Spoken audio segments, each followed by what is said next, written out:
Good morning, good morning. We've talked the whole night through. Good morning to you. Good morning, good morning. It's great to stay up late. Good morning to you. When the band began to play, the stars were shining bright. The milkman's on his way, it's too late to say goodnight. So good morning, sunbeams will soothe us. Good morning to you, and you, and you, and you. Good morning, we've got the whole night through. Good morning to you. In the morning, it's great to stay. I screwed that one up, didn't I? All right. Good morning, everybody. Reduce my image there for a second here. Oh, for crying out loud. All right, I'm sticking this sucker in there. Yep, we've been up all night. We've been talking. We've been chatting. We've been having fun. Now it's time for other people to come up and share their recipes. We're talking breakfasts. Breakfast.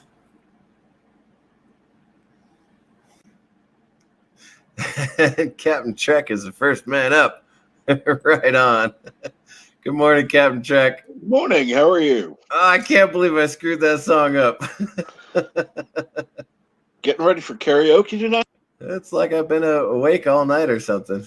Let's see here. Yeah, I guess you have. I haven't. Well, good morning, everybody. How is everybody doing this morning? And I want to welcome everybody to the chat. Here we go. Let's start at the top and work our way down. Of course, I already said good morning to Captain Trek. I said good morning to everybody, but I'll say it again. Jitsi Lemons, thank you for joining us. Jedi Bill 797, thank you for being here. I appreciate that. V-Star, I know you went to bed. Colin P. Smith working in his garden. And we'll see who else shows up. All right. So let's talk breakfast recipes. Mountains of Elysium. Good morning. And, well, that sounded weird when I said it that way, didn't it?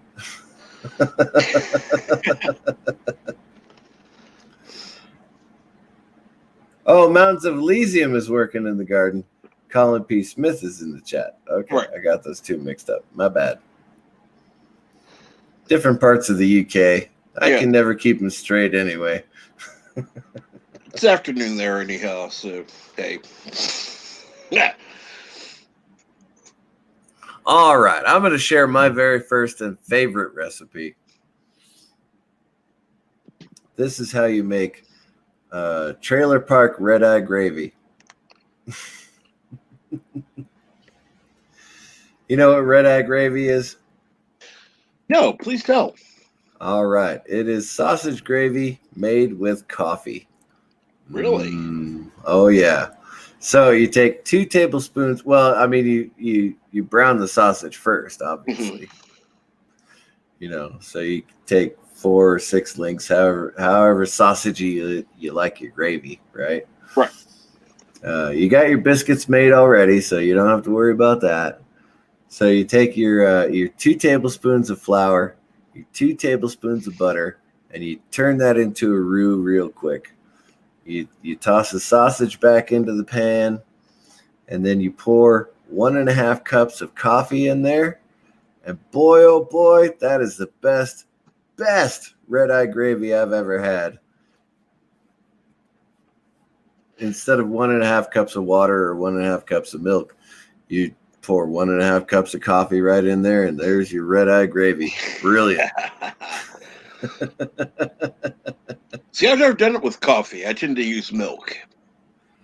Yeah, you use the milk to get it to that grayish color that you're used to. And then a lot of people use instant coffee where they put like a tablespoon of instant coffee in it. But you know what? Just go ahead and use a cup and a half of coffee. You're good to go. I mean, you're already drinking coffee if you're having red-eye gravy anyway. True. Might as well use the good stuff instead of the instant, right? I hadn't thought of that, but yes, that would be better. It looks a little bit more like turkey gravy than it does breakfast gravy, but you could add. I guess if you use 1 cup of coffee and a half a cup of milk, then it would turn into that grayish consistency. Yeah. So you'd have the same looking gravy, but yeah, don't even bother with the instant stuff. I mean, you got a whole pot of coffee right there next to your stove, I'm assuming. Unless you're one of those weirdos who goes to the coffee store every morning. Pay $5 for a cup of coffee in the morning instead of $5 a month for a bag of coffee. Well, mine is more like $5 a week, but still. No, hey, I drink coffee by the pot, not by the cup.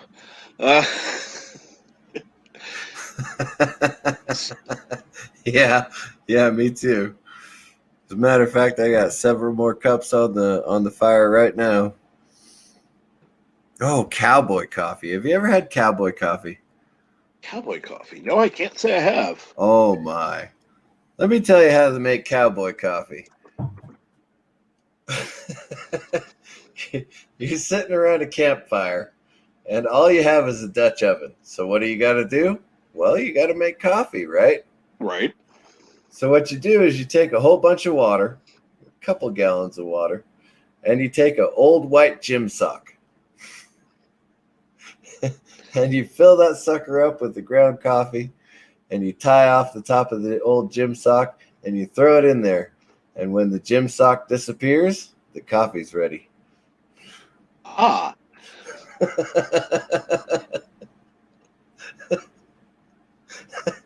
I'm joking. That's not really how we made it. See, I've had it made in a percolator. Oh yeah, those old timey percolators. Yeah. Where you put the pot over the fire and it percolates. Yep. Yeah, and it's literally, I don't know which kind did you use, the one with the little basket on top? Yeah. Oh, okay. Those are pretty good.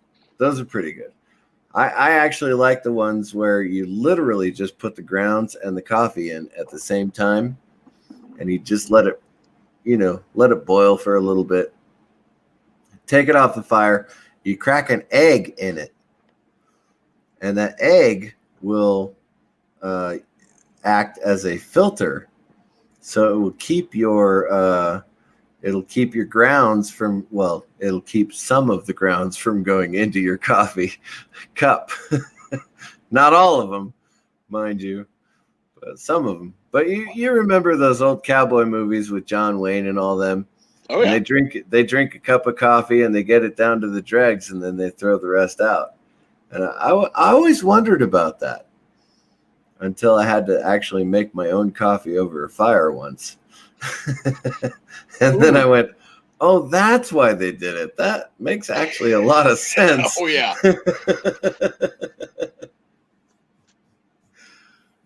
How crunchy do you like your coffee? Well, Colin P. Smith asks, coffee in your gravy? You folks are weird. No, we're weird. Yeah, that's not a word mix-up. But only if you're using red-eye gravy. Now, that's a different thing. I mean, you got sausage gravy, you got white gravy, you got, different meats of gravy and things like that. But red-eye gravy is made with coffee. Now, that's the way to make gravy. Biscuits and gravy with the coffee in it, that's red-eye gravy. Oh, my goodness. I used to use instant espresso, but I realized that my regular brewed coffee just tastes better.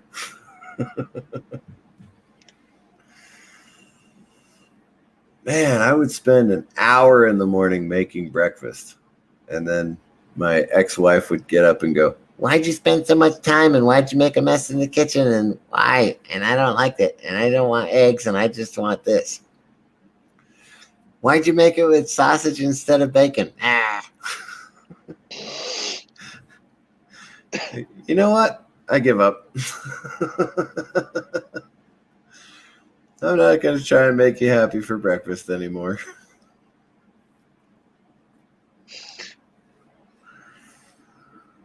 Let's see here. Hey, Dave G Sound. Good morning. Good morning, Dave G Sound. And Jedi Bill. Yeah. Good morning. Oh, Lord Yosef. Yosef. You know, I used to think he was so nice and polite and It depends on the day, I'm sure.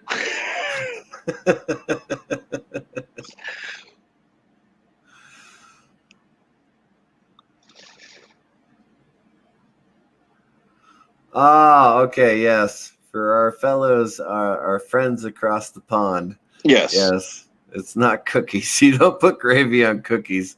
That would be gross. Yes. That would be gross, yes. No, our biscuits are real thick, bready, yum. Lots of fat and flour. Now, I remember the first time I was talking to somebody from the UK who we were talking about breakfast at the time. And I was telling her, I was having biscuits and gravy, and her first reaction was, ew. Yeah, mine would be too. And I'm going, what? And I said, biscuits, big, fluffy, American. She's like, oh, you mean scones? Yeah. Yes. I don't mean damn cookies. Yeah, scones with good God. Oh yeah, cookies and gravy. Scones with gravy poured over it.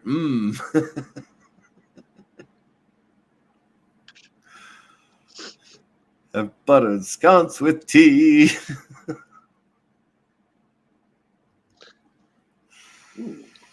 What kind of tea? Well, I personally, and I'm not joking about this, I don't like black tea. I really do like Earl Grey. And I'm not joking. I did try it because of Star Trek TNG, but I really do like Earl Grey. Right. As opposed to any other tea I've ever tried. So. And I honestly, I tried it for the first time for the same reason. It's like, okay, I'm going to try it. I happened to go to a coffee shop. I thought, okay, I'll try some Earl Grey tea. And I was pleasantly surprised. I really like the citrus overtones in Earl Grey tea. Yeah. I absolutely love it. So, yeah.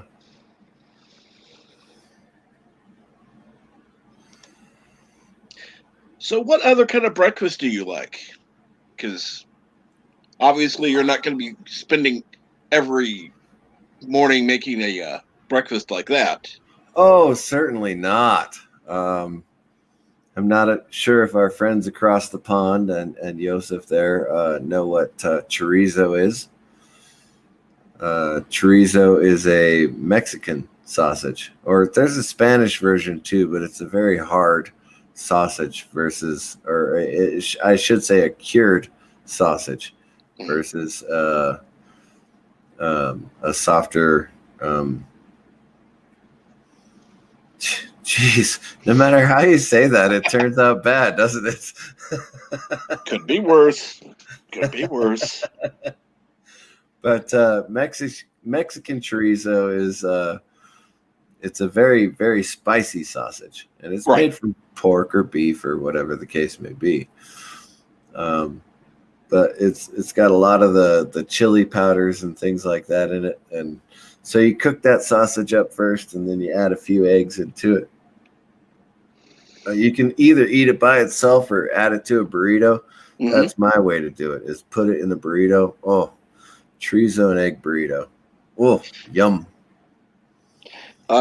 Well, going from the most current message, Colin P. Smith asks chorizo. Right. It's a pork sausage with a lot of chili powder in it, basically. And of course, Instead of fennel, you have chili powder. It is basically the swap out for that. So you make Mexican chorizo with chili powder instead of fennel.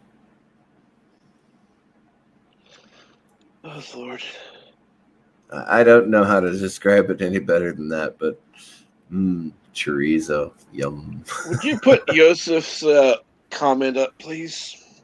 No hard sausage for me. Fluffy buns. Fluffy buns are better with honey.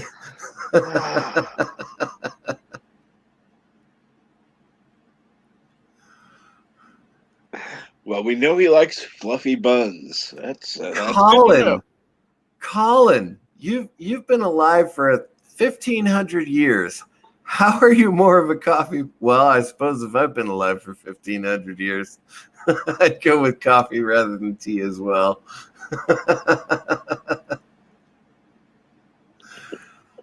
Colin is my English longbowman. He's a good man. Oh, we know in Voyager that Janeway switched from coffee to tea for some dumb reason. Well, she's Janeway. She doesn't really have very good reasons for anything she does. True.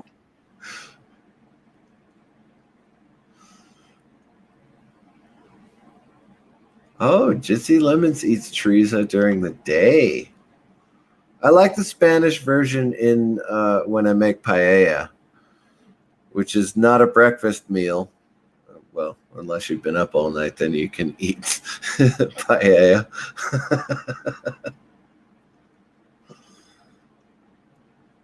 Breakfast. Let's see. What else? Eggs Benedict. Do you like Eggs Benedict? I haven't had it in a long time, but yes. Oh, you know what? It's really ironic. Here's the thing. I've worked in a couple of restaurants, and honestly, the cost difference between making fresh and making packaged is negligible. I mean, you're talking 1 or 2 pennies. Mm-hmm. Right? So you have a powdered mix, which is easier because all you got to do is add water. Mm-hmm. Okay, easy versus good. I'll go with good every single time, even if it costs me 5 cents more to make than it does to open a package and pour water in it. So it drives me absolutely crazy when they get packaged sausage gravy, packaged hollandaise sauce. You know, it's like a powder goes in a pan, you put some water in there, you stir it up, and there you go. There's your hollandaise. You know, it's one thing to do that at home, because obviously that is easier, because not everybody's necessarily going to be proficient enough to make it. But to go to a restaurant, no, they should be making it fresh, not packaged. Absolutely, they should be making it fresh. That's the whole reason for going out. You know, you're paying for not only the food but the experience. And the extra service, the extra flavor. I mean, you just don't get that out of a package. You might as well stay home, go to the grocery store, and grab yourself a package and make it at home. Yeah, save money, save time. So if you're not willing to set out the butter, you're not willing to separate the egg yolks, you know, why open a restaurant? You're not really saving money, and your customers are not happy, so they're not coming back. So why bother? Why bother opening the restaurant if you're not going to make fresh food? Name change to confuse me. Thank you. And how are you doing today, Colin? I'm not too bad, thank you. I just got people kept going on about the English. The only reason I actually put the name English Longbowman in the first place was obviously because of the avatar, but I used to just be Colin Peace and have it up before I realised you could change the name. I don't know if any of you guys actually watch Noel's channel, the TARDIS Zone, but there's the young lad called Daniel, who's a Scottish chap, and he comes up as, because he is, and he says it himself, so I'm not, hopefully not being any in the wood, because he has disabilities, he calls himself the Scottish Davros. So I decided, okay, well, someone's got to be English, then if he's going to be Scottish. And that's why I put that up with English Longbowman, but it just stayed up there because I've not bothered to change it. So I thought, okay, don't confuse everybody. Name change confusion. Oh, Daniel put a video on earlier today, as a matter of fact. Yes, I had a chance to watch that, yes, because he does a lot of Big Finish stuff.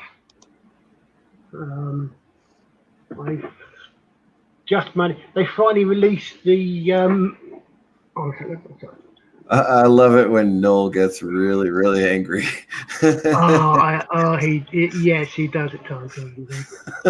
I tell you what, though, even more entertaining recently, a couple of times, is the Rabbi. You watch the Rabbi? I've seen the Rabbi. I've never seen him get really angry or go on a rant. It's not so much the angry.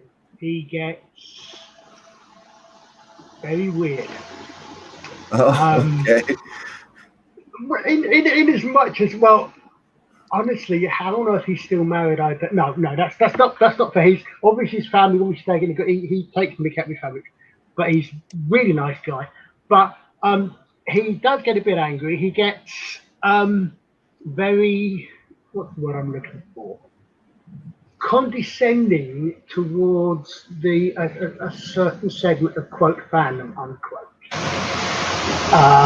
And he also has been known to bring certain interpersonal acts that are usually carried out in private between two people who love each other into his chats in quite semi-detailed ways.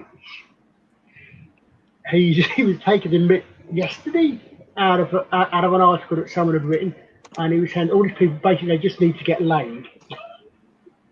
He really is a really good watch. His comments on the imposter doctor's Sonic screwdriver. Okay, yes, you managed to work out what we needed to. Yes. Yeah, I get that. All right, so Mountains of Elysium says Ballon Verde, an Ecuadorian breakfast with rashers, fried egg, and coffee. And so I do know what plantains are. Are you talking about the tostones? Do they actually fry them and smash them and fry them to make them into tostones? Or is it just plantain by itself with bacon and a fried egg? That's what I'm curious about. I am too. And yes, Yitzi, that is French toast here. You're correct. Yes. Oh, French toast. Yum. You ever take a really good loaf of brioche and slice it into 1-inch thick slices on the bias and let it dry overnight on a rack and then put it into the custard? Oh, my goodness, that soaks up every bit of the custard. You cook it over a medium heat. Oh, custard. You do not need it. Well, what I think of custard is egg, sugar, cinnamon mixture. Oh right, yeah. Actually, yeah, because French toast to me is basically bread soaked overnight, or usually soaked overnight in egg. So yes, that makes sense. Yes, yeah. Well, there is a lot of egg in custard. There's other things I think. I tend to think there's custard, something that comes in powder. So yes, I see your point. Yeah, I take that. Yeah, that makes perfect sense. Yeah, I like it when you take the dried bread and then put it in the dip. I'll call it a dip for everybody's sake, but Right. Well, what I tend to do is I'll crush a couple of eggs, whip them, usually obviously break them like 10 minutes, and then I'll literally just put them on a bowl or something that's deep enough, put a slice of bread on it, leave it for maybe a moment, maybe not, depends how long on it, turn it over to try and get on both sides, and then I just fry that, stick that in the frying pan and fry that. That's how I would call French toast. But fair then enough. again, I spent 100 years of my life fighting the French. I'm entitled to.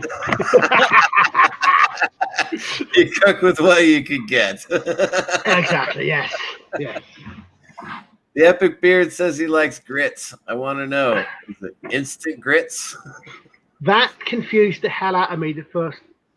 No, I've only actually been. Yes, I'm in Triplet twice. It's polenta, for crying out loud. It's just the first time I'd heard of it, obviously, but the first time I was in the States was. God, the last time I was in the 90s, so it must have been 9 but I'd heard of it, and I thought, I'd had it for breakfast, and I thought, what the hell are grits? And then I wish I'd had breakfast, and it was just sort of, I'll try and, because it's a very long time ago now, but it is, isn't it? It's sort of like gritty, Gritty polenta, yeah, basically. Yeah. Yeah. That makes perfectly good description. It's just, again, I'm not having the context. Grit to me means grit, small, really, really all crushed stone or something, that sort of thing you can rub things down with, or it gets you in things. It's you can ruin your teeth and that sort of thing, which is presumably the same meaning, just in a different situation, if that makes sense. Okay. Yeah. No, Mountains of Elysium clarified the tostones. So they are tostones. Tostones, bacon, and eggs and coffee. Yeah, that's good. That is good. Excuse me, are you allowed to eat Spanish food? Isn't that cultural appropriation? I mean, you're not allowed to eat, I mean, why do you think the great Brie Larson told someone to drop the bloody taco? She was she was leading the fight against cultural appropriation. Excuse me while I try to keep a straight face. She told a Hispanic woman to drop the taco. She wasn't appropriating any culture. No. It's just that bit that gets. I think it's metal. Someone played quite a bit. Just that literally the only bit you get is where you turn the customer, drop the tag, and it's all you don't see the rest of the advert. So I'm not can't remember who it was, but yeah, Epic Beard said that grits is not actually gritty if you cook it right. Okay, fair enough. Absolutely correct. Obviously. And plus you add cream and or either butter or sugar to it. So yeah, you get the same effect. But it is, other than the fact that it's white because it's made with the hominy and not the maize, right? So instead of being orangish yellow color for polenta, it's white for grits. But whatever. That's fair enough. I mean, it's like so many different things. I mean, Churchill was absolutely correct when he said, two great nations separated by a common language. He's absolutely correct. There are so many things. What I actually found fascinating, I always used to, and I do occasionally still do, in a hopefully friendly, humorous way, take the mick out of your spelling. Because obviously you spell a lot of words differently to the way we do in this country. Well, we did drop all the U's. Yeah, I mean, but the thing is, do you know why you do that? Why? Well, I'll rephrase that. I discovered what is supposedly the reason why that happened, and I think it's very, very. I can fully understand it. Noel Webster, I think it's Noel Webster I think he's the was it no did the first English American dictionary, which is Merriam-Webster still going, I think, isn't it? Yeah. I think it was. Yeah, Merriam-Webster. Yeah. Sorry, just clearing my thoughts on it. Yeah, I mean, apparently, just after the Revolution, War of Independence, well, I think it was Noel Webster, they wanted to, understandably, separate themselves as much as possible from the English. That you're now an independent nation. But I found this on I think it was an American course I did. Very interesting, fascinating course. But and come up and they realised they couldn't. What they wanted to do was say, okay, we're not going to speak English anymore. But they couldn't. It was obviously right from the start, completely impractical to do. So what they did was that they made a deliberate decision to simplify the spelling, which is why you have a lot of your plurals have an X at the end, whereas like such as socks. I mean, please correct me if I'm wrong here, but you spell socks SOX, we would spell it SOCKS. We simply add the S to the end of the singular word. You split it down. You, as you said, we go with the full spelling on socks. You do. Okay, fair Yes. enough. That's just one that comes to mind. But my apologies. No, I'm thinking color. So yes, I'll say you rather than putting the U at the end with the R. You drop the U's after an O. Usually, I think between an O and an R. I think. Correct. Yeah. Colour, We dropped all the U's. You have S's in words like defence or offence, where we have C's. And again, I thought was a really when I first read it, I thought, wow, that makes perfect sense. And good morning, V-Star. I'm sorry you could not sleep. I'm sorry. Yeah. Well, here's another one. So Donut versus donuts. Yes. Yep, donut. And also, I'm because are your donuts usually the rings without anything in the middle? Correct. Yeah. Whereas in our case, we would call that a dough ring, and a donut for us is a solid lump with something basically injected into it, traditionally jam or whatever, literally injected into it before it's cooked. I thought those were Boulange. Say again? I thought those were Boulange. Possibly, but that sounds more of a French word than an English word. I don't. I mean, I'm thinking it's because we have. As I said, literally, basically, whereas your cooks would probably take a lump of dough, I would imagine push a cutter through the middle to make it a ring, and then cook it. What a donut maker here would do, we take that same lump of dough, put a syringe, obviously an appropriate cooking filling syringe in it, an icing syringe in it, put in jam, custard or whatever, cook it, and then possibly put a topping on it. We were called dough rings. Mm-hmm. So you would take a sconce and you would actually fry the sconce and then inject it with some kind of filling. Am I thinking of a different dough?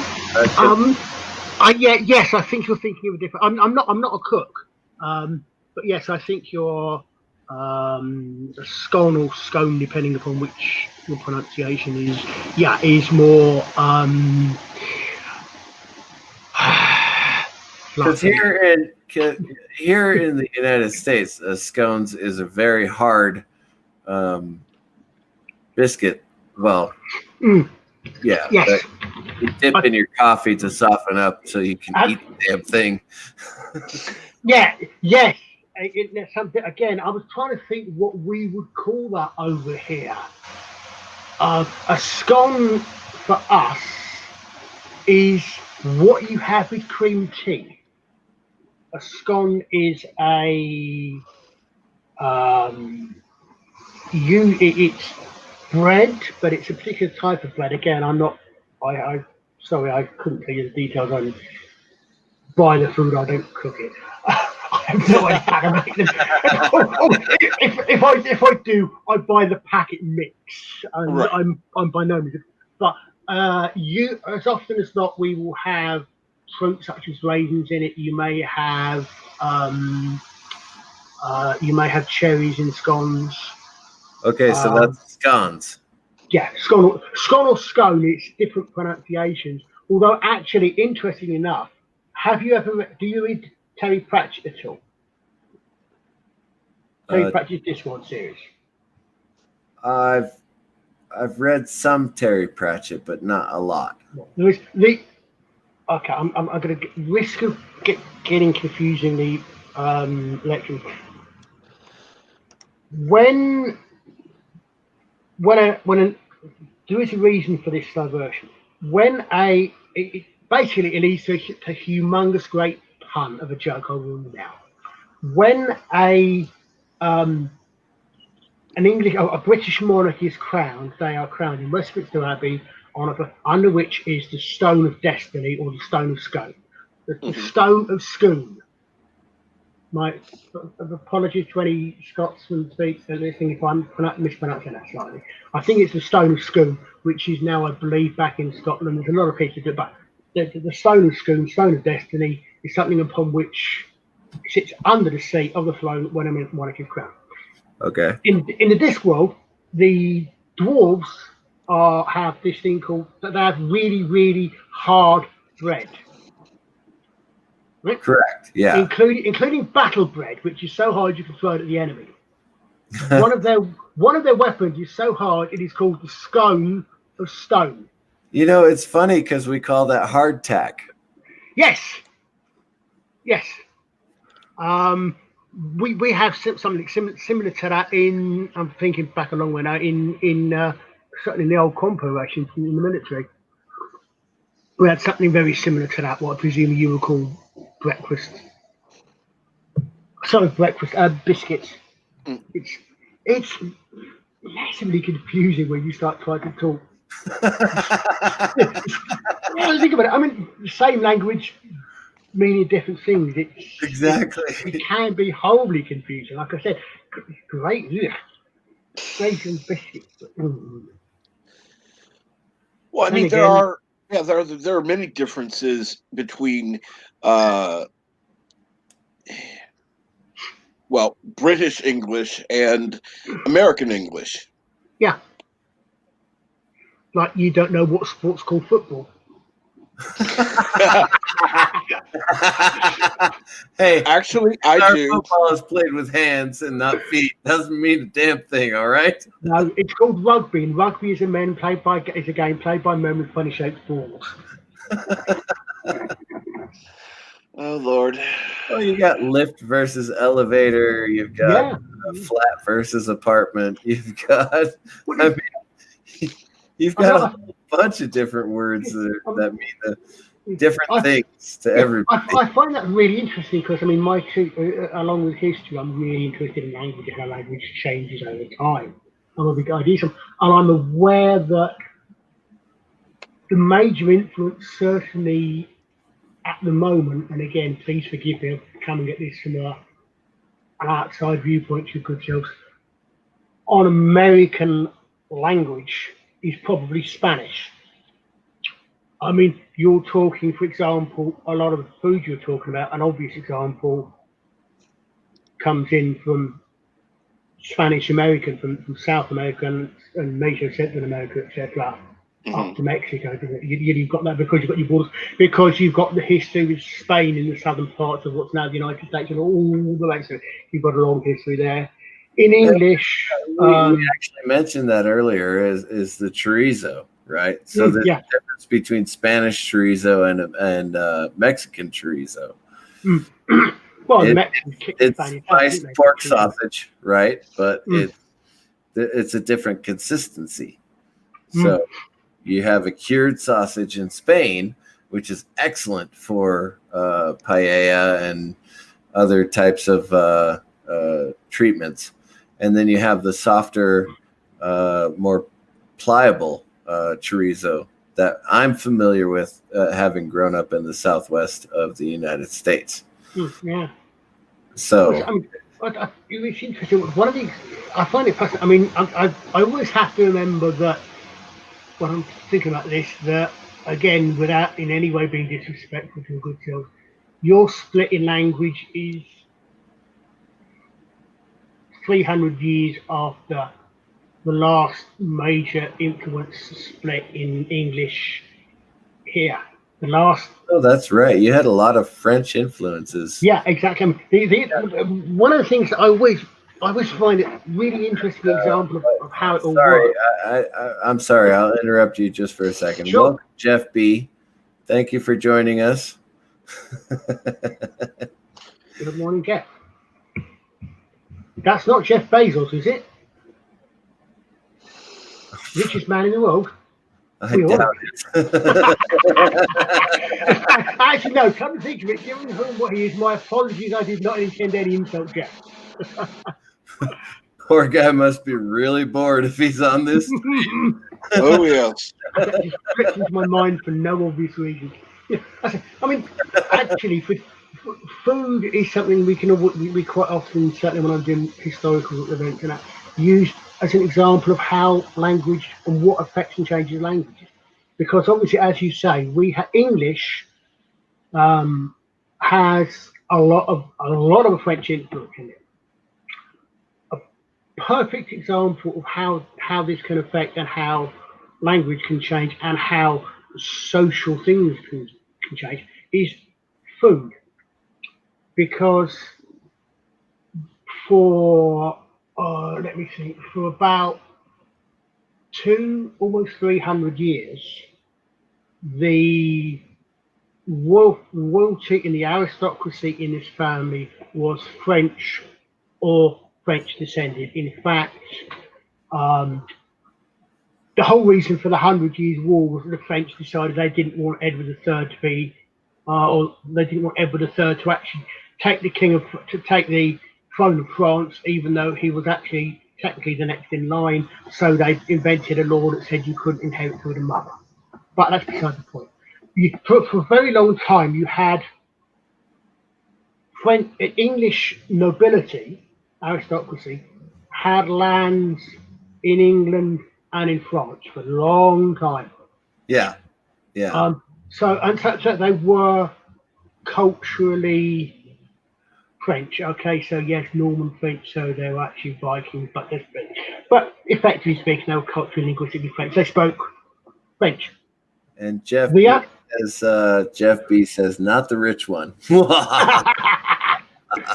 if you think about it, the aristocracy didn't care. I mean, we have a meme these days about people not knowing where food comes from. People growing up thinking that food comes from the supermarket. Yeah. Yeah. It's a meme, and it is these days, to be quite honest, not entirely inaccurate. Well, I know it's a meme, but it's actually true as well. And that's the thing. I don't want to raise my own cattle. I don't want to have a truck garden. I don't want to put in the effort. I want to go to the grocery store and get everything I need for the week. And to be quite honest, it's impractical. It would be impractical if we're talking about sufficient farming. Well, I think there's also a difference. There are kids today that don't know the difference. Oh, I'm sure there are. And what kids today seem to be taught is atrocious. For example, my great nephews are. This is one reason I hate TikTok. They are of the generation, TiVo generation, where you can fast forward to commercials, and they're not used to watching live TV. Fast forward to commercial. You can't. Mm. Why? Because it's live TV. Yeah, absolutely. But I mean, the thing I think is that the reason that affects, you can see in language. I mean, you go back. So when aristocracy meant something, when there really was a difference, when you had the three-stage model, and excuse me a second, I'm going to make sure I don't go into lecture mode because I quite like to do it. Yes, you do. And Oh, that's I do. a problem on Sunday mornings, but this is about breakfast. Yeah. So, okay, right, yeah. So obviously, the aristocracy don't care where the food comes from. They know they don't care. They're not interested in the fact. They're interested in their, let's put it in modern terms. They're interested in their bacon, their eggs, etc. Right? So the language for food on the table is French: mutton, mouton, beef, bœuf. But the peasants who were producing the food still spoke Anglo-Saxon English. So pig, cow are Anglo-Saxon words. So you look at the difference. When you eat the food you eat, it tends to be French in name, including on the breakfast table. Mm-hmm. But the animals they come from, or the plants they come from, tend to be Anglo-Saxon English. Wow, that is It's not entirely. pretty darn interesting. It's almost like anything else. It's not wholly true, and it doesn't actually go back to the Norman invasion. It goes back. The reason I said it goes back about 300 years before you guys declared even, because when France finally effectively won the 100 Years' War country, effectively what you find is we lose our lands in France. So anybody who's got lands in England and in France has to decide which they're going to be, English or French. And that's when you find English coming in from the top down as a language. So that's when the shift really happens, rather than 200 years earlier when the Norman French were starting to take over and take it off. They were speaking French. The separation was there for 200-300 years, and that's why you've got that. Obviously, it's not complete correlation, and we've had 600 odd years to change our language, to change our food since then. Right. But that's quite. Yeah, I mean, I do find it one of these fascinating little things where the words actually come from. Oh, absolutely. I don't think a lot of people consider that. Because of the language differences that have developed over the years, I don't think people really. I don't know. I don't think they give it much thought anymore. Well, I mean, another example. I'm a Freddie. You were saying earlier on about so, and I think I'm an extremely odd Englishman in many ways, not least of which is I don't like hot. I have no sense of smell. I have never had a sense of smell. I do not know what food smells like. Theoretically, that should affect my sense of taste adversely. I do not like hot, spicy foods. I don't know the way it burns my mouth. I just don't like. I'm very bland, if you like. I don't like hot food. But so I don't like curries.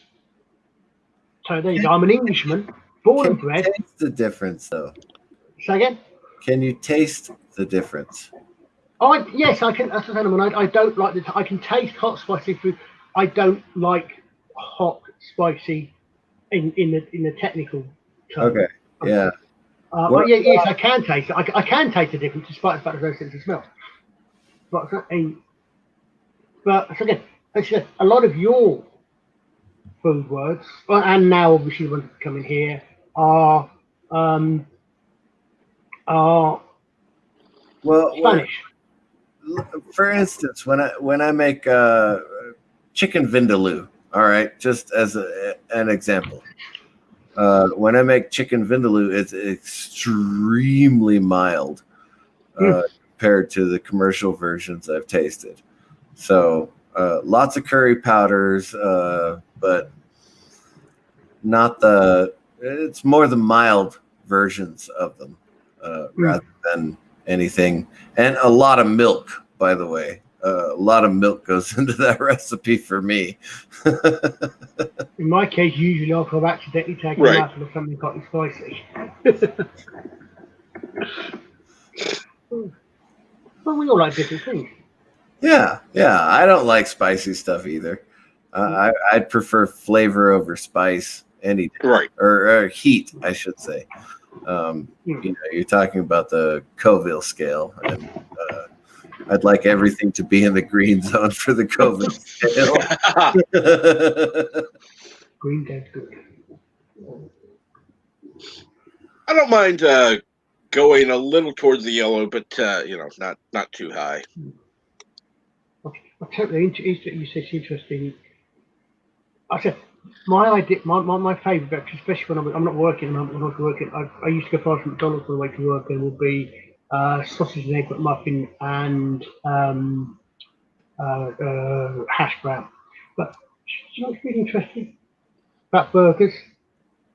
Do you know why we call them hamburgers? Do you know why we call them burgers? Well, I assume that the hamburger sandwich was invented in Hamburg, Germany. Yes, it was. But why do we call them burgers? Because there's no ham in them. Not far off. Because a hamburger, yes, and a Frankfurter, the food from Frankfurt.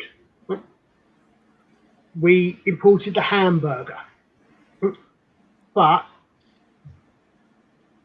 in English, actually also in German, because Berg in German is city, and a burger or burgess is a councilman or the like.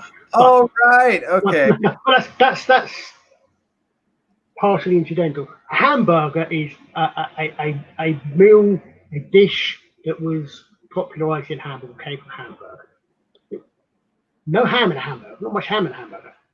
But when we had it in English, right, we knew what ham was, we knew what a burger was. So English, the obvious split was ham burger. Ham is a type of meat. Burger, a burger. You put cheese on it, it becomes a cheeseburger. right. You put a beef, it becomes a beef burger. So hamburger got incorrectly split into rather than something that came from Hamburg, a burger made of ham. So the next logic was a burger made of beef, a burger made of sausage, which is why we had to. And apparently in South America, because the first thing they got was a cheeseburger, or so I had. And again, I think this was an American. I think it was my Professor McWharton. He's done some fascinating lectures that on it. In South America, I'm told, or as I recall, they're generally called cheeseburgers or cheeses or something. Because that's where they got it. They got cheeseburger, and it made the logic was the whole thing's called cheeseburger. So the logic was not it's a meal from Hamburg, but it's a meal that's got ham in it, and therefore it must be sort of burger. Well, okay. Yeah, I mean. Well, getting back to the heat topic, Epic Beard says, I like it all up to habanero. Yeah. And after habanero, it's too hot to enjoy. So I go up to jalapeno. Honestly, jalapeno is my maximum. But I mean, you're welcome to go as high as you want. I'm more mild than that. Yeah. I knew a guy who would eat ghost peppers. It's like, oh God, you're burning my eyes. Stop eating that in the office. Go out to your car and eat that shit. Yes. But again, I suppose it goes to show partly where you live, what your background is, what's available around you. Another fascinating thing you're saying about putting milk in things that I heard recently. I've not had a chance to actually completely check it though. Is that at the risk of using double negatives, lactose or lactose tolerance, i.e., the ability to actually process milk after at least after puberty, possibly, I'm not sure if it's even after weaning, is rare. Most of the human population is what we would call lactose intolerant. Lactose tolerance in adulthood is mainly within those from or descended from North European stock, if you like, white people, or however you care to put it. But apparently, because of farming and things like that, North Europeans evolved to be able to continue drinking milk, whereas in a lot of other places, milk was what the mother expressed for the child, and once that ceased, the protein to process it was no longer needed. Right. Which I found quite fascinating. And they say nature isn't racist. Yeah.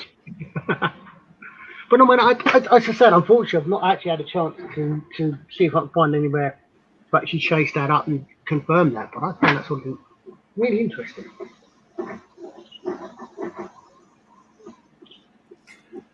All right, so we're coming up on an hour. Yes, we are. Okay.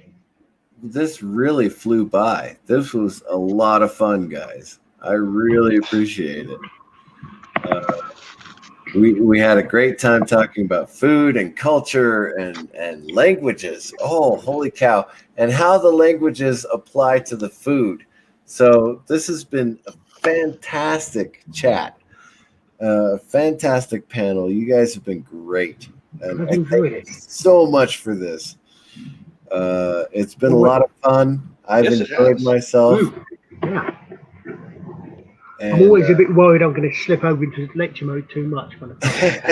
No, as I see him, and I'm fully aware of the fact I can do that. I do try to hold back somewhat. Well, I do try to inject the jokes whenever possible to try and get it back. Try and get you out of lecture mode. Yeah, absolutely. I mean, I appreciate it because I mean, I'm fully aware of the fact that just because I'm enthusiastic about something, not everybody is, and you know, it's very easy to get too distracted. I'm a very amateur moderator. I'm fully aware of that.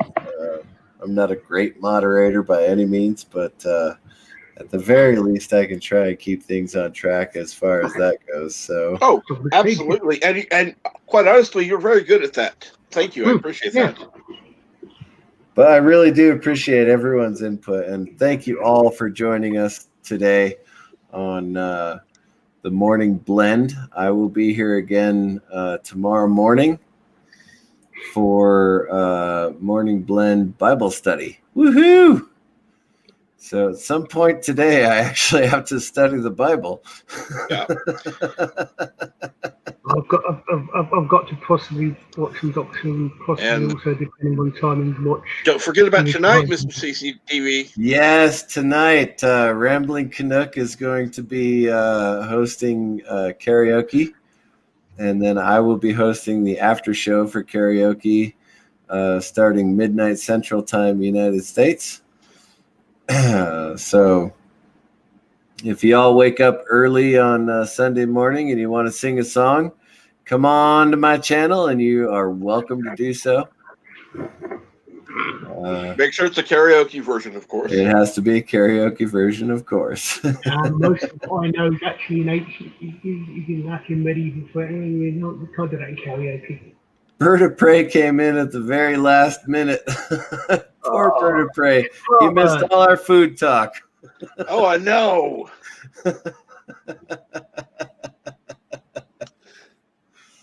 I made red-eye gravy, and nobody saw it. We talked about eggs Benedict, and that hollandaise sauce is so easy to make. We talked about the differences between French cuisine, language naming.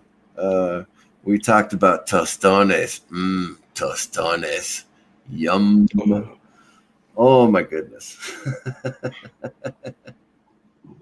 This hour flew by very quickly. It really did. We could keep going if you guys want to keep talking about food.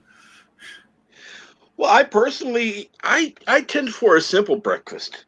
I'll have some toast, peanut butter, and butter on it, and occasionally maybe a little bit of jam.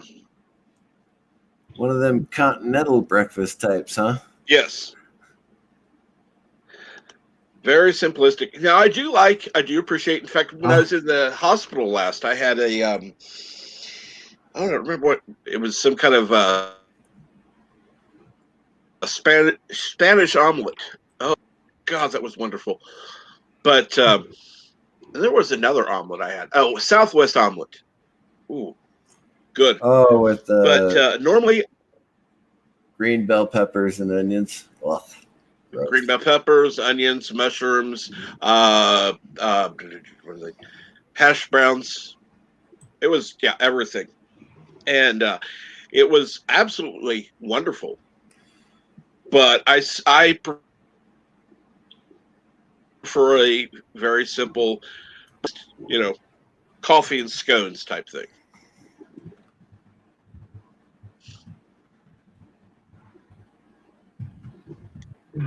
I've never actually been. I've never been a big breakfast person as much as I'm not normally hungry first thing in the morning. What I tend to do is, fortunately, what I'll tend to do is I will get up and I may have something to eat on the way to work, or when I used to work at the airport, I would get in early enough. I would go to the canteen and I would have breakfast, and then I would go on shift rather than first thing in the morning. These days my sleep patterns all over the place anyway, so the word breakfast doesn't have much meaning. Right. I'm partial to toast and marmalade as well, rather than jam. It depends on what mood I'm in and how I'm feeling, but I'll make myself an elaborate breakfast if I want it. Otherwise, I'll just scramble a couple of eggs and call it a morning, or skip breakfast altogether, which, I guess whiskey and water doesn't count as skipping breakfast, right? That's calories. Wink, wink. Well, not water. I suppose technically the first meal you eat after waking up is breaking your fast, isn't it? But the weird thing is if you're doing night shifts and you're literally 180, the first meal you tend to have is likely to be, especially if you're again getting it somewhere rather than doing it yourself. The first meal, your breakfast, is going to tend to be a reasonably full meal. Right. Late lunch or an early dinner. Yeah. Yeah. Literally. And then you turn over and, maybe the last thing you have will be, I did quite often got in the habit of, I don't so much now, I used to be in the habit of having a bowl of cereal before I went to bed. Now, if I recall correctly, and correct me if I'm wrong, but I do not believe we ever settled that debate about the biscuits versus scones. Oh, I know there's a difference between I know biscuit in French, I believe, means cooked twice. There is a difference between biscuits, cookies. Biscuits and cookies are similar. Scones are a type of bread. What I would call cookies, I think it's the same thing you call cookies. Not really large, flat, soft, but tend to go hard if you let them go off. alphabet. I think that's the same sort of cookies that you folks have as cookies. Yeah. Or at least perhaps what we call cookies, you would call cookies, but you would call other things. You would love other things in as cookies, but we would perhaps call biscuits. I think. But More like the shortbread cookies. We call yeah. So shortbread cookies would be more like the biscuits that you're thinking of. Cookies like Oreos and we would call those biscuits. Chocolate chip cookies, things like that would be what? Biscuits. They would be biscuits. Okay. I have in my hand an empty packet because it's actually been put in the jar in front of me of Maryland mint chocolate chip cookies, but they are also biscuits. They're called cookies. Cookies is the name. Maryland cookies is the name. I really should actually get some money for them for advertising them. Maryland cookies is the brand name, right?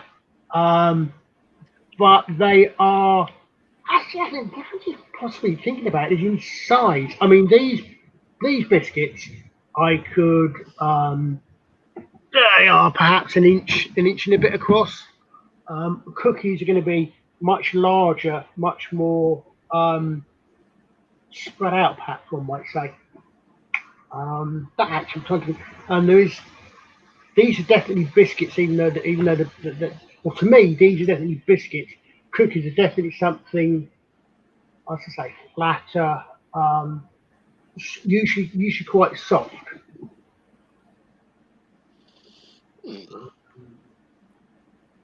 It's difficult to explain. Hey.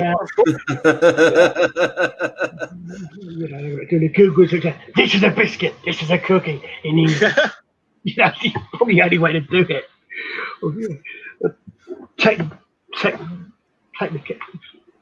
video of the camera next time I'm walking in the biscuit.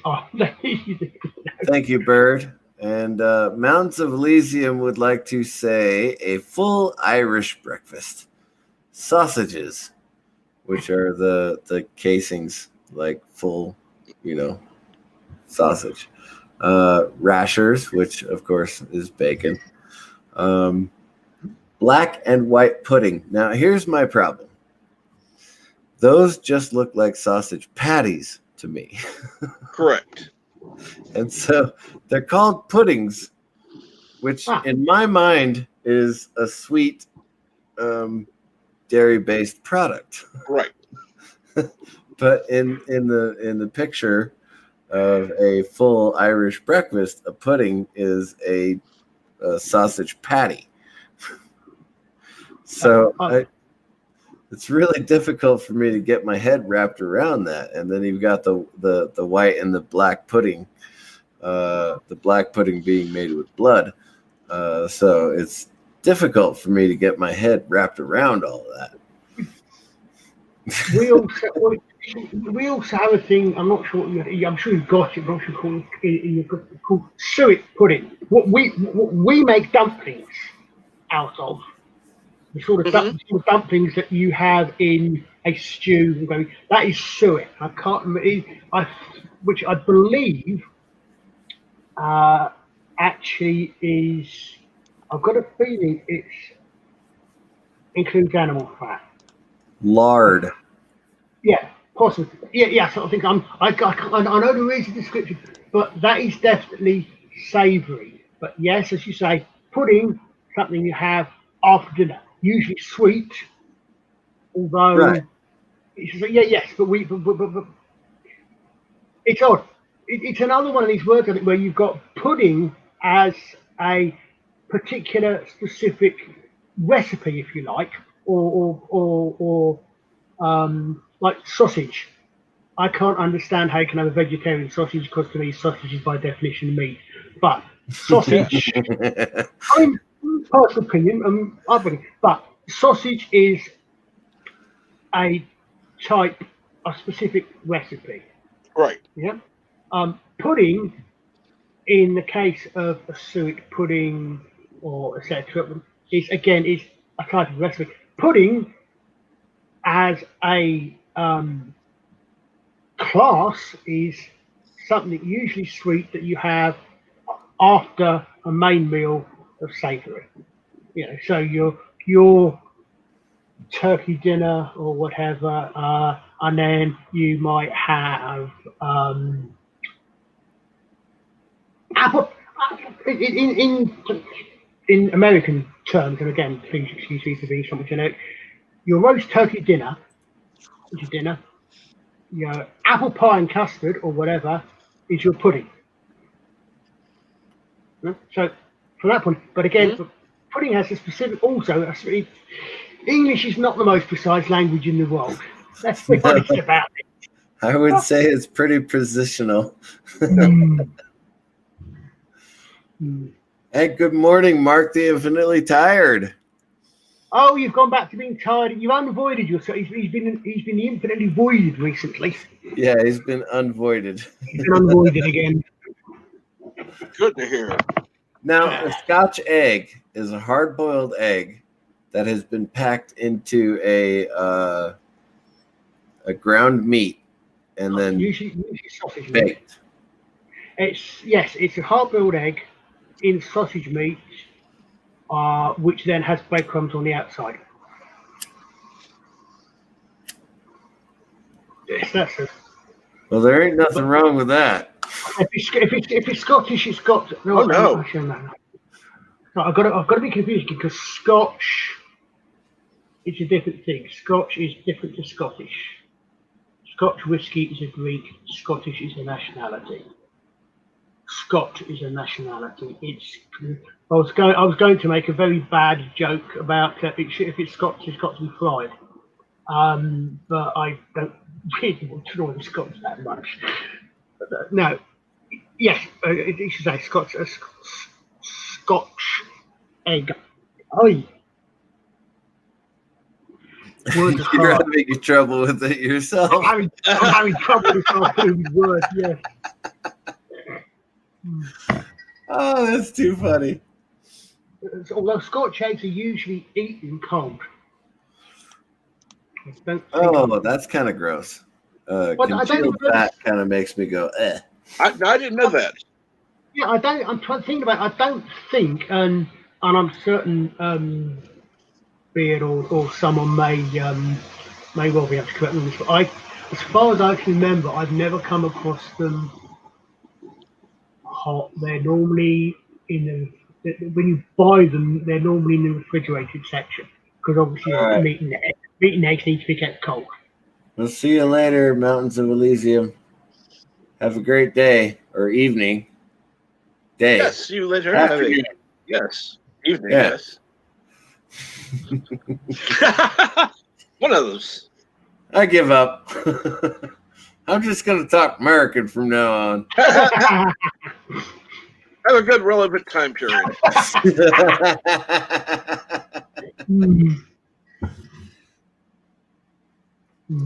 And no, I don't know. I've made all kinds of different meatloaves, but they all have to be warm for me to eat them. And I'm not joking. Scotch egg is meatloaf. I do like it. Yeah. I'll go along with that. I do like a good cold meatloaf sandwich. There's also one, I can't remember what it's called, but basically it is literally, I can't, because it's You know what? Captain Trek just gave me a great idea. If I ever opened a restaurant, I would have meatloaf, and the following day I would have cold meatloaf sandwiches with the Scotch egg right there. So you cut the ends off of the Scotch egg and serve it as meatloaf. Wink, wink. Nudge, nudge. No to me. No to me. Oh, yes. But would it be bat meat specifically? If it's meatloaf, would it be bats out of hell? Say again? Would they be bat meat specifically for meatloaf? Bats out of hell. The fats out of hell? Good, Captain Trek got it. Thank you. Bats. Meatloaf. The singer. Oh, Meatloaf. Meatloaf. Bats out of hell. The only album is I actually know. Good Lord. But it's funny. I think it's again. It's obviously something we have. Meatloaf. I'm not sure we necessarily call them meatloaf, but you say meatloaf. First thing I think of is the singer. I know exactly what you're talking about, but again, presumably it's a cultural upbringing difference. But we have, I think it's called Gala Pie, which is a cross between the meatloaf and Scotch egg. It's a long, square couple of inches aside. It's basically it's usually pork, but it's got an egg right through the middle, and it's really confusing because you have to wonder what shape egg can actually be a foot long. It's still only 2 inches wide. I think it's actually artificially done. I'm not entirely certain. Either that or Gala pies. When you get the slice, they're made in only a few slices. But that's actually usually in pastry. I feel like those are nice. Well, I always think of pies as in pastries, whether they be sweet pastries or savory pastries. I always think of pies in pastries. Right. So it drives me crazy when you guys talk about pies that are not in pastries. Damn it. See, that's why I have to keep in mind who I'm talking to. Yeah. I'm thinking. I'm thinking. You say that. I'm thinking. Off the top of my head, pie is enclosed, so it's got a base and a top. If it's got a base but no top, it's a tart. Correct. Yes. Yes. Yeah. And a pasty is something thrown in there just to confuse everybody else about a bloody Cornish. Doggone weirdos. Well, yeah. Although they have that in Michigan in the Upper, the Upper Peninsula, they have pasties all the time. That's it. I was about to you said that because I was about to say, what do you expect to call this? Stuck off that little bloody peninsula sticking out into the Atlantic. That's the peninsula thing having pasties. Interesting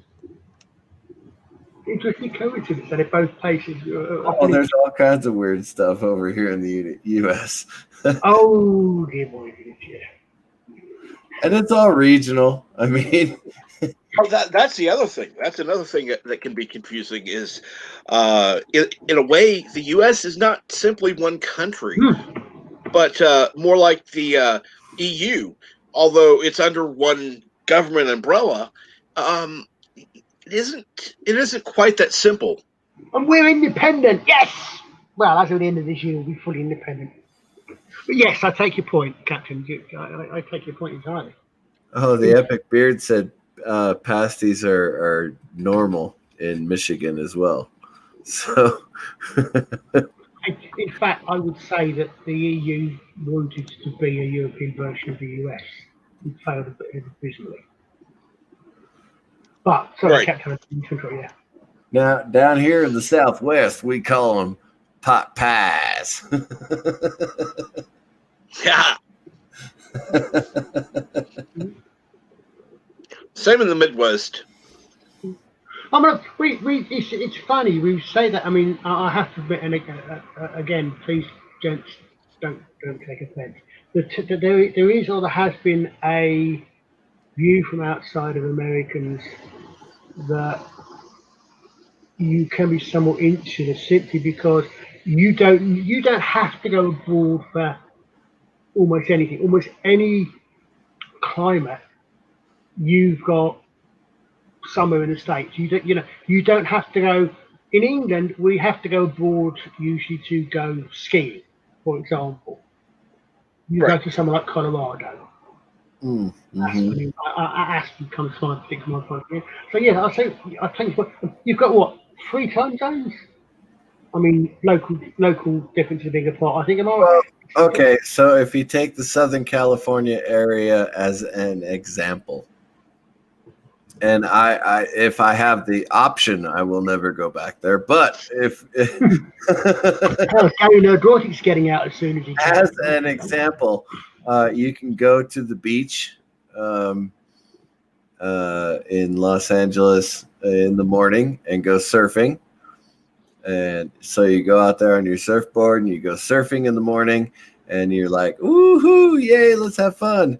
And then you come up back on the beach and in the afternoon, you go out to the sand dunes and you're riding on your sand dune buggy in the afternoon. And then in the evening, you drive up into the mountain. And mind you, this is November, right? So you drive up into the mountain and you're skiing in the evening. Yeah. So, yes, and that's just Southern California. Well, we don't have we don't have massive mountain ranges. We don't have the Rockies. We don't have. And Cinnabon Bunny, good morning. How are you today, my good friend? Oh, yes. But yes, I know you don't have that kind of ecological in any region really in the UK. I mean, I would imagine the only other places Costa, I'm thinking would probably be Russia within one country. Will probably possibly Australia has a similar spread, and maybe Russia. But Russia, I think, tends to be more spread out laterally than north and south, doesn't it? Yeah, I'm not sure Russia would be able to pull that off. There's not a lot of places in the U.S. that can pull that off either. Oh no! I'm thinking in general the general size and difference in climate and. I mean, you've got a couple of places in Arizona where you could pull that off. Let's say you're in Phoenix, where you're at the lake. If the lake is open, mind you, and then you drive up to Sedona and you play around in Sedona for a while. That's about an hour and a half away from Phoenix, and then you drive up to Flagstaff and you ski in Flagstaff. So it would be difficult to pull off. You could only do it in like October or maybe early November. But in California, you could do it. Well, pretty much all winter long. Yeah, it's definitely one advantage you've got. As I say, I suppose in a way it's at the risk of sounding like a certain detective who series I really used to love, name of Mr. Monk. It's both a blessing and a curse. It is indeed. the size of your nation, because you don't have to go abroad for most experiences, which means you probably don't go abroad for those experiences. There's quite a few Americans who have never been outside the continental United States. Yeah. So, yes.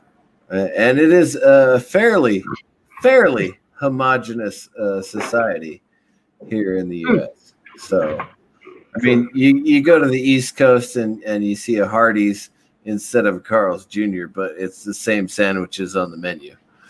Right. So the name is different, but the sandwich is the same, and you don't have to worry about what you're getting.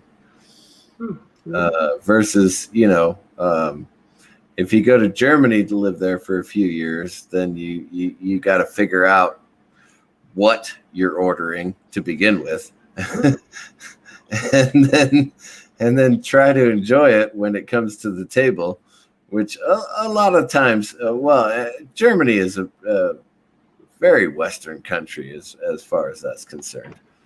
And then, of course, most of our culinary traditions come from France anyway. So, Yeah. But if you went to the Middle East and Yeah. done that, Yeah, definitely. it was not a pleasant experience. But oh my goodness, the pita bread with chicken, weird but good. Ooh. It does sound good. It is actually very good, and you could do it anywhere. It's just that people don't put pita bread and chicken together in most of the Western countries. Right. There's always lamb and pita bread, you know. Well, yeah, the thing is, I think one thing it does go to prove one thing that we are all different, but we're all the same. I mean, we there were some things. I mean, we had a scandal in the UK a couple of years ago now. I can't remember the exact details, but where basically a company had horse meat in meat products,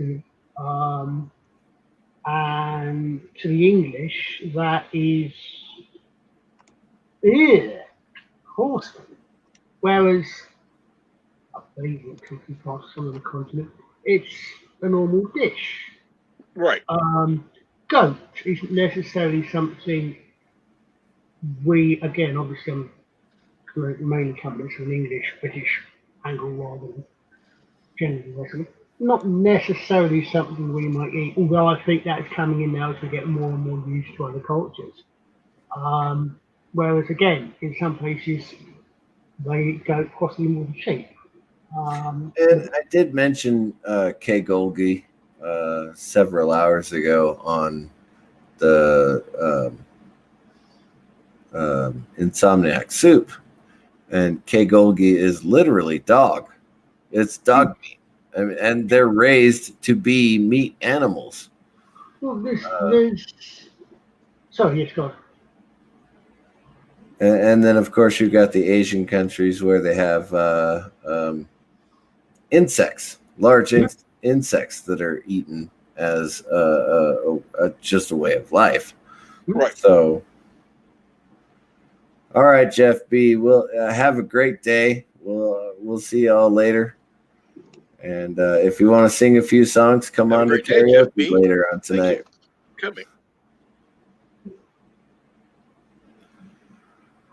Either on Rambling Canuck stream or to Mr. CCTV's.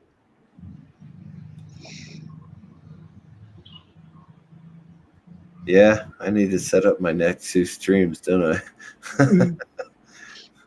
I should probably get myself some sleep. It's been an hour and a half. I only intended to go an hour. You guys kept me talking about food. You were the one who said we want to carry on.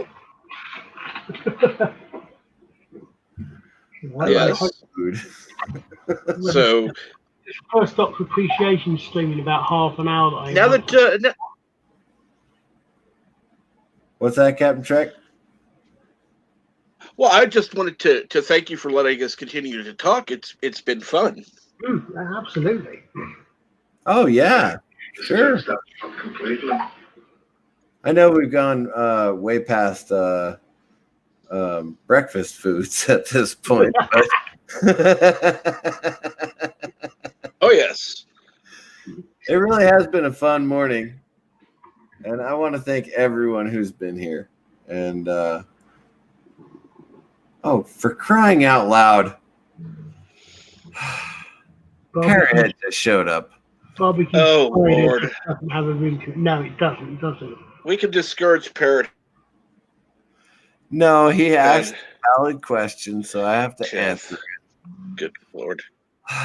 Yes, he did. Le Moine. I wish I could say that was my favorite chef. The Cajun chef was awesome.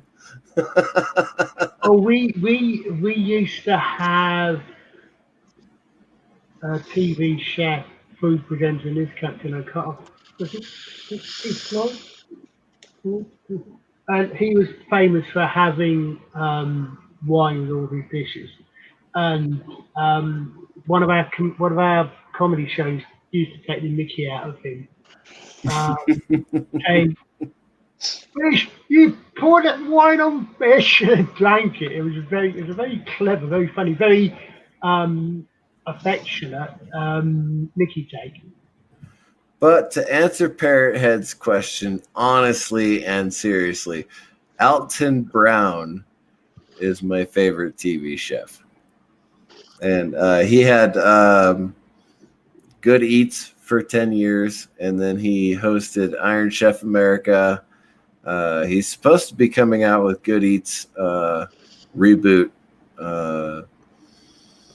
But of course, all this plague got in the way. So I don't know when Good Eats reboot is going to come out, but Alton Brown is my favorite TV chef because he's entertaining and he's scientific and he's a chef, or a cook, I should say. I mean, he and I both graduated from culinary schools. Oh, wow. So he probably went to a longer culinary school than I did. Mine was only 6 months long.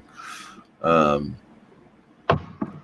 But so he probably studied a lot more than I did, undoubtedly. But I absolutely love Alton Brown as a TV chef. What about you, Captain Trek? Well, that's hard. I'm bad with names, so I can't think of his name now. But If he swears a lot, it's Gordon he's Ramsay. done some. Huh? I said if he No, it's swears not a lot, Gordon it's probably Ramsay. Gordon Ramsay. No, it's not. It's not him. No, No. he's No. he's a talented chef, but he's a TV personality. Yes. Right. And happy No, that's the Dinosaur thing. 8000. Unfortunately, a lot of the chefs that are. Yes, Happy Dinosaur 8000. Thank Happy you. day to you, my brother. Happy, joy.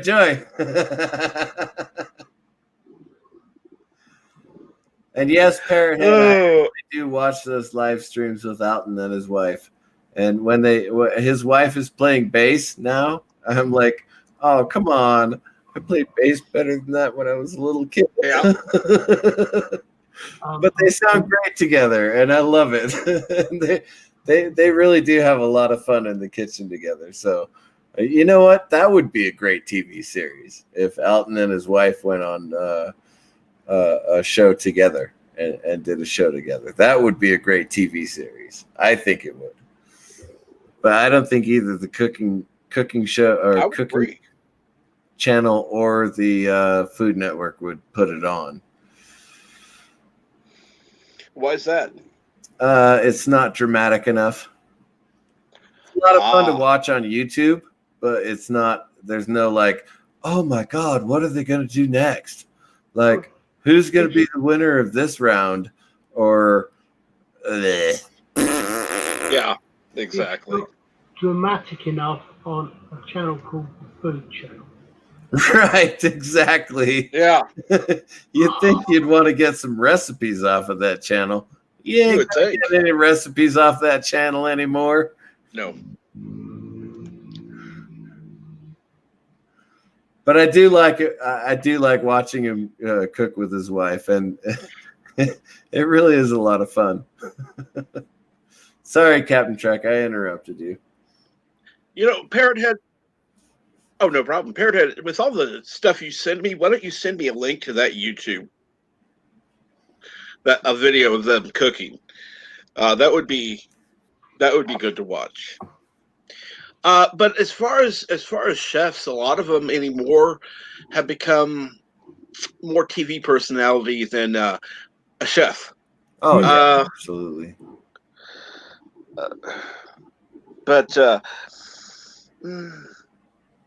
because what's her?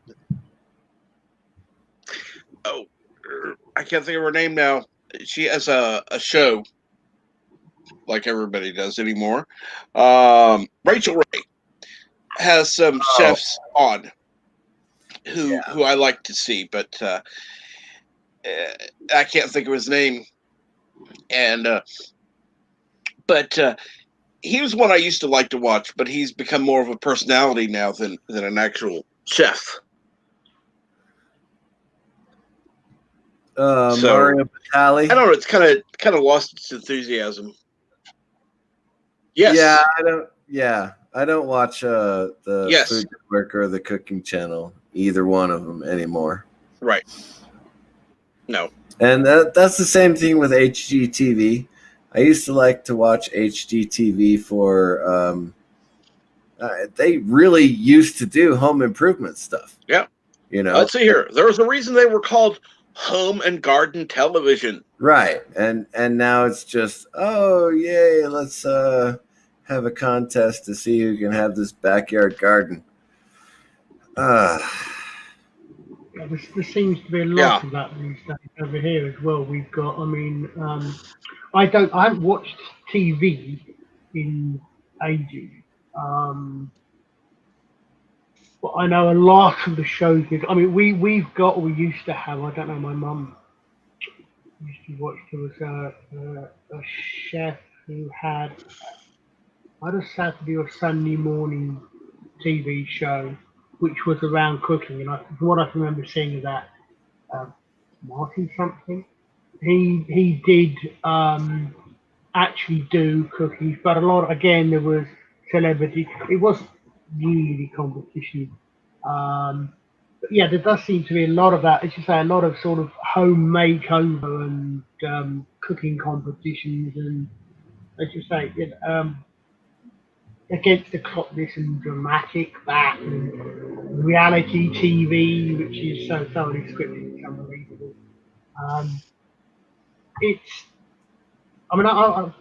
I've never actually been particularly good, and I've never actually watched many real cooks, but those were sort of weird old. If I did actually used to quite like, we had a lady called Fanny Crack, who was one of the earliest TV chefs, and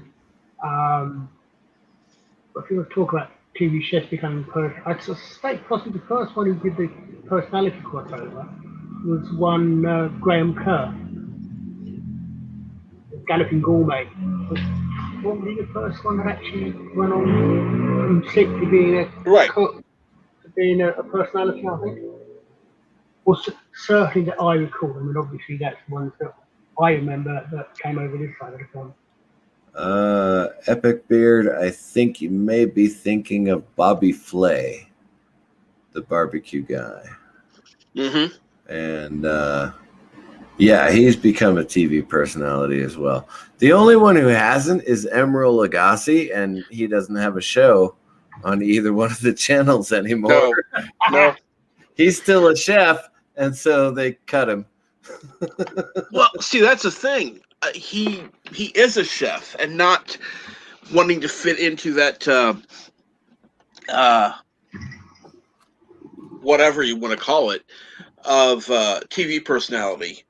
Right. And you'll see him on the different shows as a guest, but not guest. Exactly.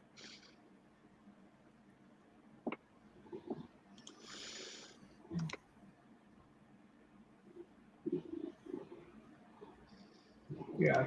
There's your link for Alton Brown. Got it. I went there now, and I am subscribing and checking the bell.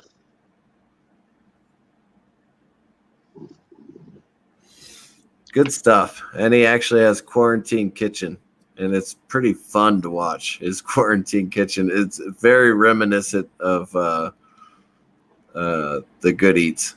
So it's a lot of fun to watch. Yeah. I'm looking forward to actually watching some because I miss getting some recipes. I used to watch what was that? There was that one chef, he would always drink a lot. And he had another show later on where he wasn't drinking, and then he was doing a lower calorie version of the foods he used to make. And but those you would actually find out recipes. It wasn't just them cooking and going, "Oh, added some this and that." You would actually get a recipe to use Right. to follow. Exactly. Yeah. It wasn't entertainment. It was actual cooking, Correct. actual learning. And I really did. I learned a lot from Good Eats before I went to culinary school. So I actually did have a leg up over a lot of the kids that were in culinary school with me, as far as technique is concerned. Of course, by that time, the disease had reached my hands, so I had a lot of trouble with the fine details. But I had a lot of fun in culinary school because I didn't really have to work hard at any of the lessons because I had learned a lot of it from Good Eats. Right. Well, now you could train the boy to cook. You know how to do it. You can tell him exactly how to do it. Oh, I have been. Yeah.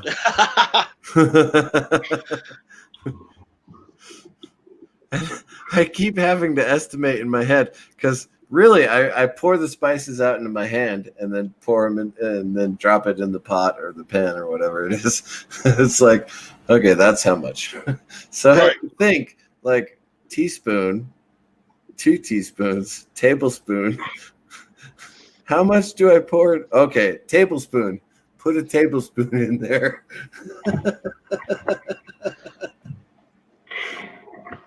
Baking is so much easier because you got a scale. Yes. Put that many grams in the scale and you're good to go.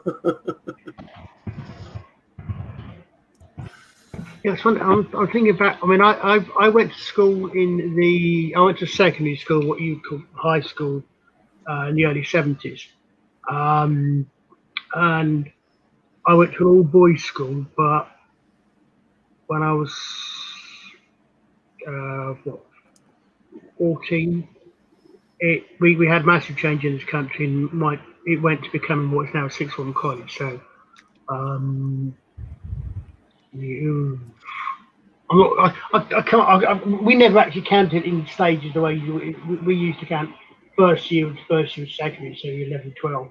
So I'm not quite sure how that translates into. I mean, into the system we use now. One is first year of school, but we did one of the subjects we had that came in when I was at sixth form college was what do you call it? Domestic science. It was called. Just coming in. I said this is what mid-70s.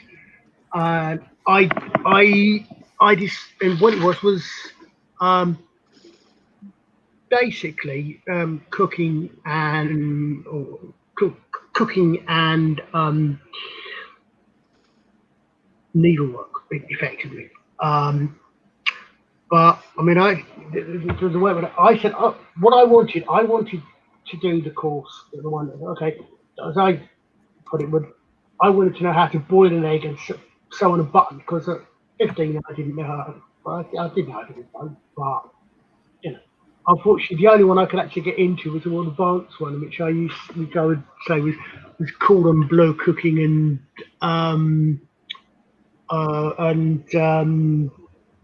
advanced embroidery. So unfortunately, I didn't do that one. But I think it's something that was very useful that everyone really should learn.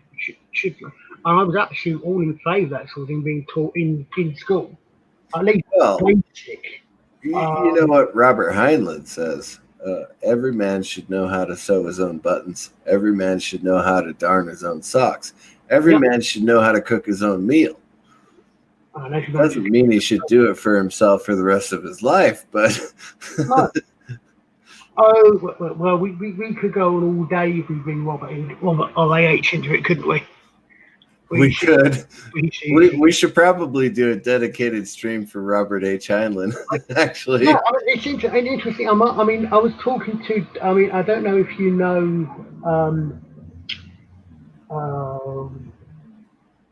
the Lockheed Loki's Mornington, Miss Stone Loki, and the two ladies, the Valkyries. But The Valkyries, yeah. they do a show 3 days a week, and I popped on one a little while ago with Jeff, Sammy Joe's husband, and we were talking science fiction there. And I think we might hopefully at some point try to get together and do another one of those. I think he was I think Heinlein came in there as well. Well, yeah, you gotta have the Grand Masters if you're going to talk science fiction. But then again, I said, okay, fine. I'll take it back even one level further than Robert Heinlein, the man who invented space opera. Edward Elmer Doc Smith. I don't know that one. You don't know Doc Smith, the Lensman series. Oh, the Lensman series. Yeah. Okay, yes. Smith, yeah. Okay, I know the Lensman series. Okay. Yeah.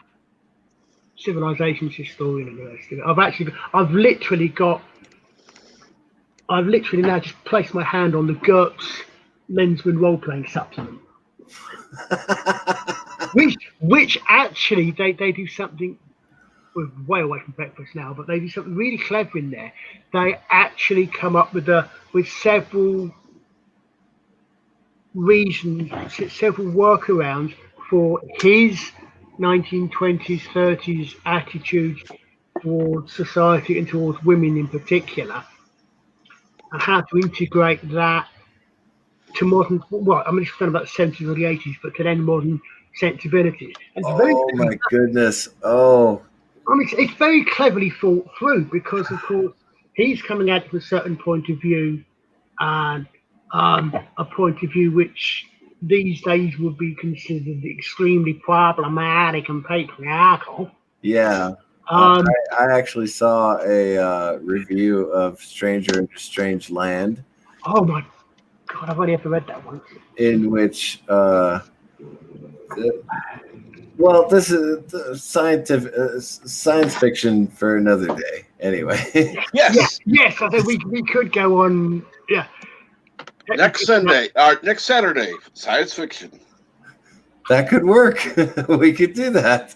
Works for me. Absolutely works for me. So, just next Saturday, you don't actually want to book the whole week? Yeah, if Jedi Bill doesn't mind giving up another morning blend, I could do science fiction all day. Oh, yeah.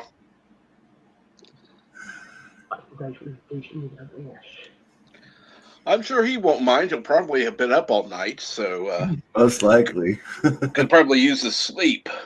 I don't think I'm gonna get my wheelchair ramp built this weekend. You need to do that. You need to do that, my friend. I know. I'm gonna go get the boy up right now and supervise him constructing it. I think that might be the safer solution. I think you're probably right. Well, I mean, I think I'm going to leave it anyway, guys, because there is something else starting in about 10 minutes that I want to latch on to, and it's about something extremely unimportant, like the first Doctor, William Hartnell. You know, nothing earth-shattering or anything, but earth-shattering important, like on the first Doctor. Well, it's worth talking about. It is something worth talking about, particularly if you're interested in it. So, yeah, it is. It is. That was meant to be slightly sarcastic, gentlemen. Of course. Given the lady in question is from Texas, I'm not going to argue with the lady from Texas. I wouldn't argue with her either. Especially if she's wearing the wig to wind up the J-box, that would be even more worrying. Blue Bonnet Whoville, if anybody is interested. All right, for the third time this morning, I'm going to say good morning to everybody, and thank you so much for joining us. Oh, yes. Thank you for joining us. Have a great day. And do you have anything to plug there, Colin P. Smith? No, I don't. I only have a channel so I can lurk on other people's at the moment. The only thing I'm going to plug is Rambling Canucks stream tonight. It's going to be karaoke. we're going to be doing that from 9 p.m. Central to midnight. And that's all I have for now. Thank you again, I Mr. will CCTV. pick up the karaoke stream from midnight to till I fall asleep, which should be, I don't know, 1 or 2 o'clock in the morning. That's Central Time, U.S., by the way. Yes. All right, everybody. Thank you again for joining us. Epic Beard, you've been fun. Parrot Head, thank you for joining us. Happy Dinosaur, happy day. Yes. And Captain Trek, Colin P. Smith, Mountains of Elysium, Jedi Bill, although he probably fell asleep again, which is a good thing. And who else did we have? Jeff B. Thank you. Mark the Infinitely Tired. Bird of Prey 5. Bird of Prey 5 was here. Jitsi Lemons. Thank you guys all so much for joining us. It has been a very enjoyable. And V-Star, I know you're awake and maybe listening, but V-Star, thank you so much for joining us. Talking about food all morning, and now I'm hungry. Well, I made myself a couple of slices of bread and ginger marmalade just before I came on. So, and Yosef was here for a little bit, so thank you all again for joining us. This was just a great morning. Thank you so much for making this fun. And again, I will be on tonight, midnight Central Time, to host karaoke, and then tomorrow morning at same time, same channel, and I will be doing a short Bible study followed by a chat, open chat, and I will answer the questions to the best of my ability. Thank you. So I have to get a couple hours of sleep, get my boy to build the ramp, and start studying. Sounds like a full day. oh yeah, Thank It you is again. definitely a full day. we'll see you guys next week at the latest. All right. Yes. Have a great day, everybody. Bye, folks. Bye-bye.